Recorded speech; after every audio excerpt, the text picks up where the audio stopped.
Now, why the Kakalika song? Oh, come on. Tell her it's old news. You should know by now. You should know by now.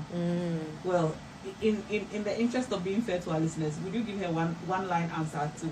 So Kakalika Love was my narration of what happened in my last public relationship. You know, I said on TV that I was dating someone, and then when we broke up, I had to let my fans know the story, and I used my art, my music to tell the story. So Kakalika Love is about the breakup. Okay. Yeah. Basically. Who is she dating now? The person's father. Hey, Jesus Christ. That I faced and still face sometimes. Maybe it has reduced a bit now, but I'm not too sure. I don't think so. So what it is that because my style is different, because I'm very outspoken, I'm straightforward, my music cannot really be compared to any existing artist. What I mean is that it is different. You get what I'm saying? Like, you know, the way you said, oh, it's hilarious, it makes you laugh till you realize that it's actually serious, So, things that have kind of set me back a bit are like me, getting endorsement deals. So let's say there's a board meeting, and then my name comes up. Sadly, it's mostly like the women on the board saying things like, oh no, she's too controversial. But these are people who haven't met me, who don't understand my art, who don't understand my music, and then they just say things like that, and it affects me in getting, the deal or the job and things like that. And I feel this just stems from, people not understanding maybe the freedom I have. And I also feel like if you are insecure in yourself, you might see me as a threat or something. But I always try to make sense out of it, because I'm like, I haven't done no harm to anybody. I'm just in my lane doing my own thing. I take all the ridicule and I don't even get angry or mad, because I know and I understand that what I do is different. Mm-hmm. If you come from a traditional Ghanaian setting, you wouldn't be allowed to do that. Or you wouldn't even think of doing what I do. So I totally understand, and I don't, I don't take things personally. It's only if I feel disappointed in the way someone is thinking, and I try to educate or enlighten the person. But it doesn't mean that I'm forcing my style or my, philosophy of life on the person. So I remember one time I was getting this huge deal after Uncle Obama. It had to do with a phone company. And an older person was chosen, and then they wanted a younger person, to represent more, a wider demographic. Mm-hmm. Exactly. And so this was all the way 2012 when Uncle Obama was blowing up or whatever. Yeah. And, my name was there as, in the conversation. And then after some time, they called me to say, oh no, they said you're a bit controversial because you sang about banana and things like that. Oh, banana, innocent banana, So that was one. That was a phone deal. And another one was a big, an international alcoholic, drink brand. And then with that as well, the marketing person, I feel, of the company was Nigerian. And he had seen me from social media or something, and he had been told about me by a colleague at the headquarters of the company. So he was, doing some research on me, like, oh, he thinks I look the part and stuff. But when they had a meeting, another girl at the meeting, a Ghanaian, was like, no, she's too controversial. But the thing is that, no problem if you don't understand me, but the thing about marketing and business is you actually need someone who's controversial. Or you need someone who makes people talk. Yeah. Yes, or someone who has an impact, someone who is influential. Because if you say I'm controversial, like, who have I harmed? Who have I insulted? Who have I hurt? So I feel like sometimes we just think of what our parents have taught us and accept it, but we don't think for ourselves, and we are not open enough to unlearn some things we've learned. I feel like we should start thinking for ourselves. And another example was another deal, but I got this eventually. Oh, and the reason I mentioned that the previous marketing manager was Nigerian, he was more like, sadly to say, he was more open-minded and more keen or eager to he was even excited at the fact that they said I was controversial, but then everybody was against the idea, and it was just him and maybe someone else. I didn't even know this person from anywhere, And another time was when this was for a product, which also I eventually got it because I met the main marketing person in person, and her assistant, who was a young girl, was like, oh no, apparently I'm indecent. And so I said, can I see the picture? Which made her say I'm an indecent person. And it was a photo in sportswear, so like swimwear with a jacket, and it was a photo shoot. So I was like, what's indecent about it? It's a photo shoot. I'm not walking into Asasi Radio wearing just panties and a bra or a swimsuit. Do you get what I'm saying? Mm-hmm. And then the marketing lady met me personally. Was like, but this is not indecent. This is sportswear. This is like a swimwear photo shoot. Mm-hmm. I even had a jacket on. So these are just examples where people don't really understand you, but everyone is saying this. So they wouldn't think and get their own opinion. They also just jump on it. And I feel like, and then, well, this challenge is also from me, because if I was any other person, I'll be like, you know what, I'm going to stop this style of music where I sing about pure water, bola, sampanana, Ghana jollof, and then sing about the normal things like odo and stuff like that. Mm-hmm. But I didn't, and it's still working for me. So even though I've been criticized, I've lost endorsement deals because of that. I've also got a lot of endorsement deals actually because of the way I am. Okay. So there was one toothpaste brand Mm-hmm. that I got called for at an agency. And when I went to the agency for the meeting and they showed me their PowerPoint presentation, it was me in lingerie hanging in a tree, me with like my butt cheeks out, me in like a bikini. And they used that to get the deal for me because the campaign was about being daring, being confident, being bold, being edgy, taking that risk. So what I'm trying to say is that once you are true to yourself and you are consistent at that, people will get to understand you. Consistency is key. Mm-hmm. Whatever you're doing, as long as you're not hurting people, you're not harming people, you're not miseducating, and you keep doing it, people will begin to accept you and understand you. So through that, I've been able to get other endorsement deals where the campaign represents or talks All about the things someone, that you are. yeah, bubbly, jovial, daring, confident, things like that. What would you say to people who say that, you know what, when you are like Sister Derby, everybody knows you have about 2.6 million followers on Instagram. I mean, I don't know what your back end looks like, but you probably have more girls following you than boys and so on. It's actually more men. You have more men following you. Sadly. What? Wait, is that sad? I don't know. No, that's good. No, I want to influence and touch girls because I want girls to empower themselves. I want girls to know that there's nothing wrong with being independent and you can be independent. Okay. You know, things like that. What is the let me just ask you, what is the link between maybe your ability to be able to wear a swimsuit in a photo shoot and self-confidence? So, I never said that though. Okay, so you said earlier that, so for example, this photo shoot, this campaign for the toothpaste brand was like daring, confident, just be all of those things. A lot of young girls nowadays, when we talk to young girls and say that, oh, you're growing, you need to be, I don't know, a good girl, quote. The things that will criticize on your social media will be, oh, why are you in a swimsuit on your social media? I was actually in a meeting where they were teaching how to build your personal brand using your social media. And so this facilitator said, if we want to give you a job, we'll go on your social media, we'll go and see what's there. And if I go on your social media and all I'm seeing is your bikini pictures, today you're in this Someone bikini. actually said that? Yes. Okay. I'm seeing this, your bikini picture here, your bikini picture there. I'm not going to hire you. Okay? And then there was a question about the fact that, but it's my personal social media, I'm not putting it. Do you know why the guy said he won't hire her? Why? Because he's imagining her in the bikini in the office and he cannot control himself. The thing will be tickling him, doing logoligi. so like Ima. Manual photography is here with us in the studios. So you think that sorry, let me let you land. Things like that don't matter. Is it because you're a showbiz person? Or I mean, if you were a banker or you were I won't say things and so on, you'd still have the same, thoughts. Okay, so I won't say it's because I'm an artist. I was Deborah before I became an artist, and I've always been like this from childhood.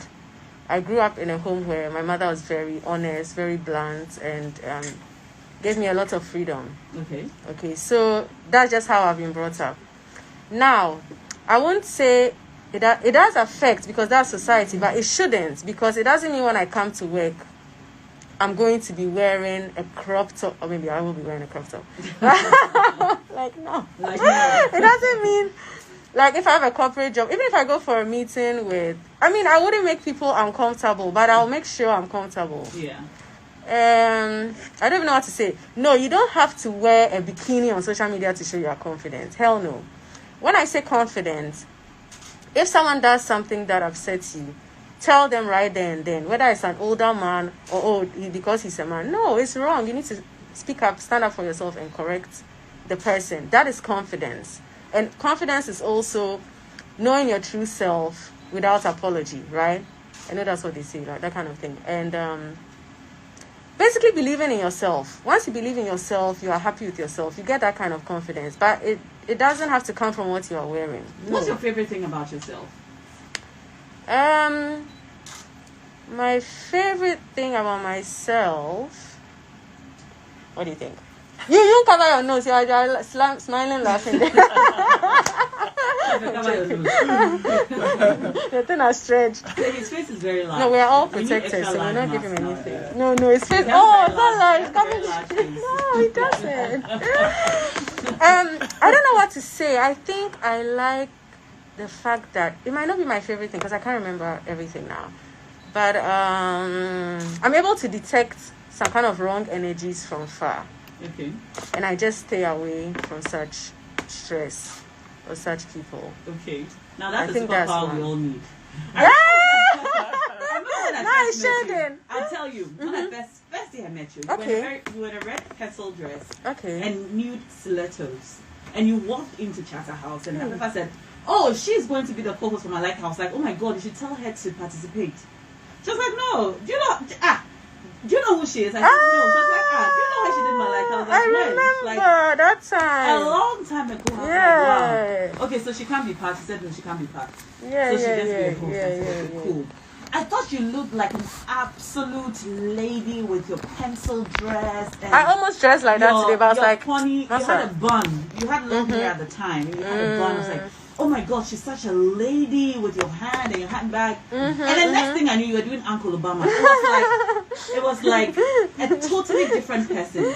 Well, I almost dressed like that today, but I was like, Charlie, it's hot. Then I have to be balancing some style. But you seem to have two very split personalities. I don't know how to describe. Maybe even more than two. Tell me about it. I don't know. Can you describe yourself to someone who's hearing you for the first time? And also to people who see you on social media and they have only one perception of you on social media. Oh. I don't see your pencil dresses on social media. I don't see your nude makeup on social media. What I see on social media is your front side. That's all I see on social media. And when you were coming in, I was telling my crew that, look, Debbie's going to be on time because she's a very serious person. Hey, if I didn't come on time. I know, right? I was like, look, Debbie will be on time because she's a serious person. Thank you. So you guys, we're going to stream the Joe Biden thing. So let's make sure that we are not streaming. So I tell her not to come because she will be on time.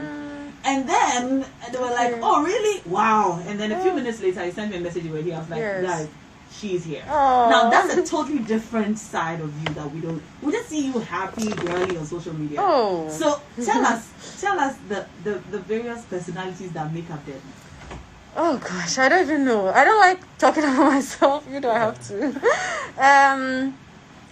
I think I'm principled, and I don't like wasting my time. I like to be productive all the time. So even if I'm home on my phone, I'm always thinking of new ways to entertain, new ways to make money, and new ways to keep myself entertained. Sometimes I'm posting pictures and stuff because I'm bored. And I just want to enjoy looking at my own pictures. Okay, that might be a bit vain. But I'm the type of person that whatever I do, and I love doing stuff that is fun, bubbly. I love to make people happy. I love to make people laugh, as I said earlier on. Whatever I do, I try to do it well and seriously.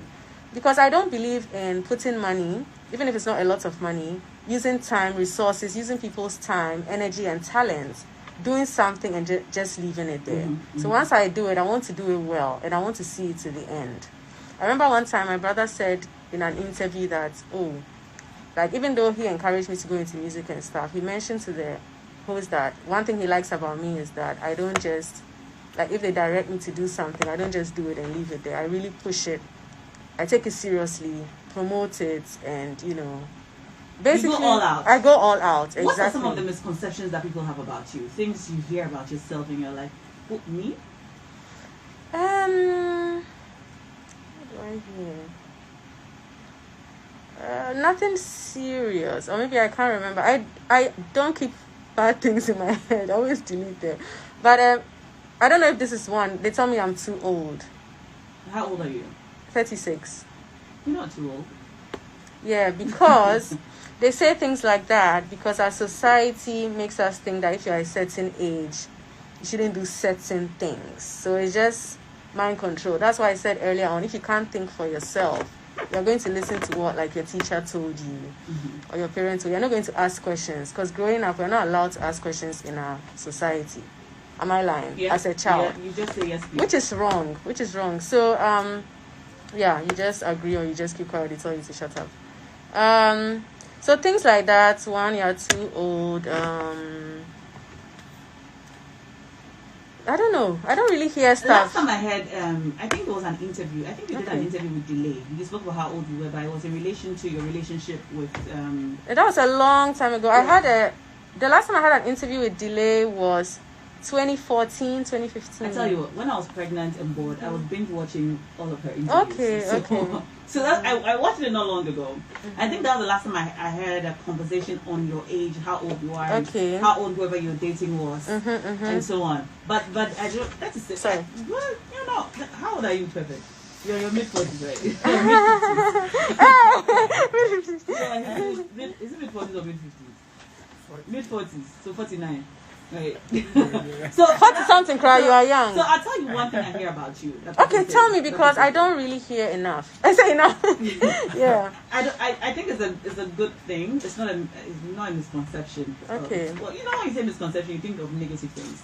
But I hear you are extremely uptight. Like extremely what? Uptight. Like you're is it stern and strict. Or like strict. Difficult to work with, like you want something this way and that's it. Everybody else must get in line. Is that true about you?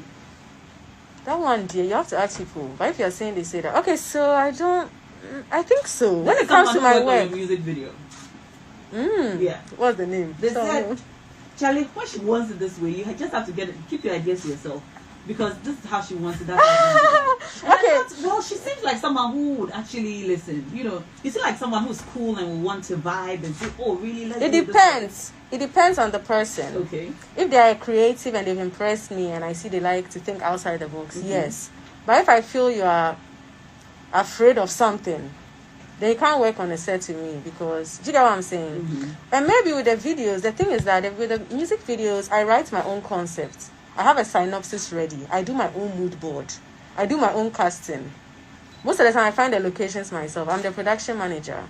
So maybe I already have a way I want to do it. And if the idea coming on is not adding or it's going to cause some confusion or setbacks, that's maybe when I'll be like, no. But if someone says I am strict, I think that's true. Yeah. It's good, yeah. Yeah, it's good. It's not bad, is it? Yeah. What's one thing about our music industry you wish it could change? Like, if there was something you could change about our industry, what would it be?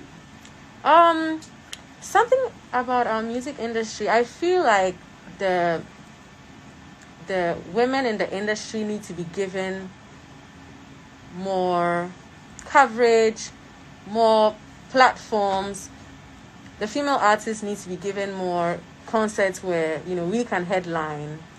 The concerts need to involve more women or an equal number of women and guys. It's always guys. So I feel like we should appreciate the women more and always remember that we shouldn't always be having a sausage fest. We should involve our female artists more. Oh gosh, I get it. He still hasn't got it, right? He's been talking as if he has got it.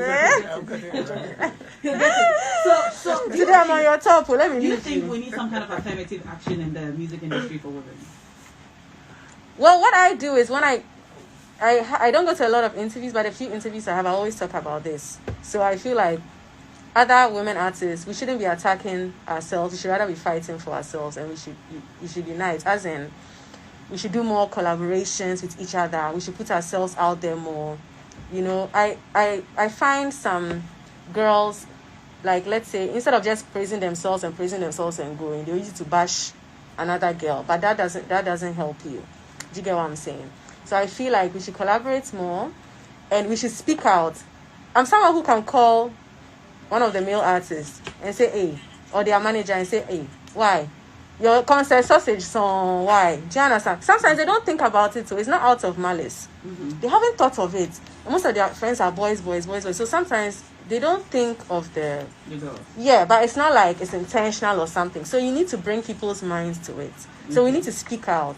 Don't be shy. You are not begging. No. If you believe in yourself and you know that, oh, you have the talent, say that, yo, I want to be on this one time on this thing, or get your manager to call their manager. Mm-hmm. And remind them, because they are just used to being with the guys most of the time. Do you get what I'm saying? No matter what talent you have, sometimes they might just forget, because it's usually guys on the bill. I've had this conversation a few times, and then the argument is there are more male acts than female acts, and so naturally you lean more towards having more men than women, because the girls aren't so many.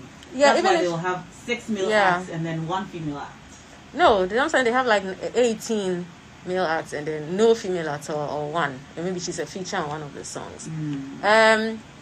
Even if we have like 18 male acts, let's say we choose 10 really good ones. If we want 10 really good female artists, we'll get them from Ghana. Can you mention 10 female acts off the top of your head? Yes. Okay. So let's say Eno Baroni, Amare, Jackie, Sister Derby.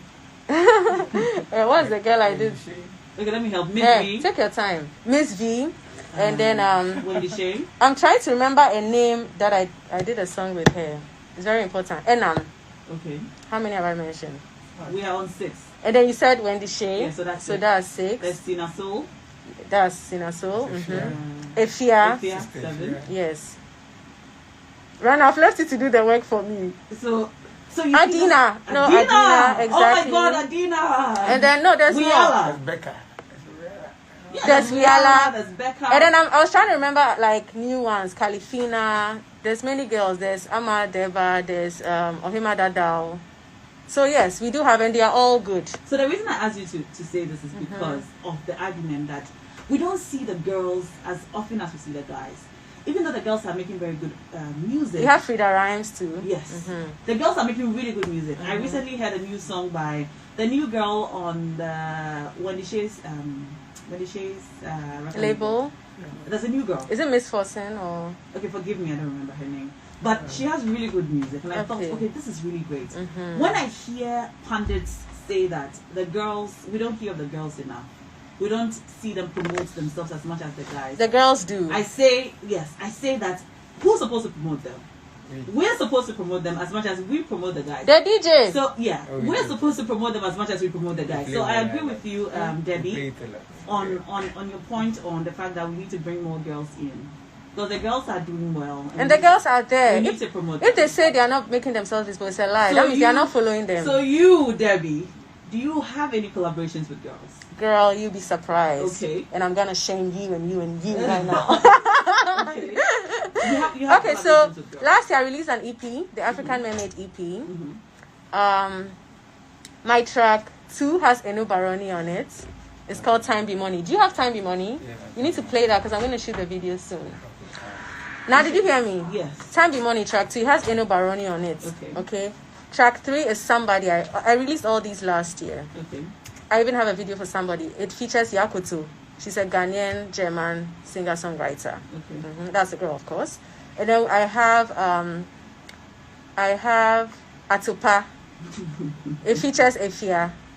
Oh. I have Little Light.